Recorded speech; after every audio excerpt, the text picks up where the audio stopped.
Next question. How do you choose a correct guitar teacher for yourself? By the way he or she sounds. That's simple. For example, how do you know Hrithik Roshan is a great dancer or a great actor? By looking at his performance, isn't it? You're not an actor, but you have the basic instinct in you to judge who is a good actor, who is not a good actor, isn't it? Just like a chef, the one who makes amazing dishes, how do you know? You're not a chef, but how do you know? By the taste, by the feel of it, isn't it? That's how you know who is good at things.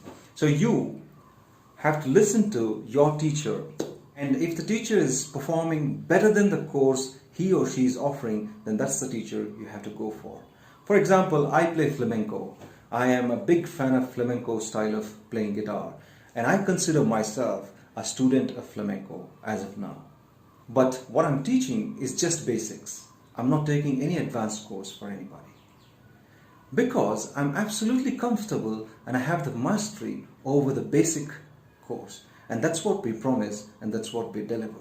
So, whoever's your teacher, if the teacher is teaching something he or she is not comfortable with, then they're the ones you need to avoid.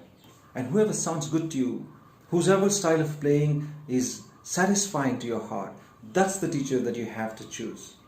And once again, my friends, as you choose guitar by the sound, listen to them from here, not from here. From here, if you listen, then you will be confused.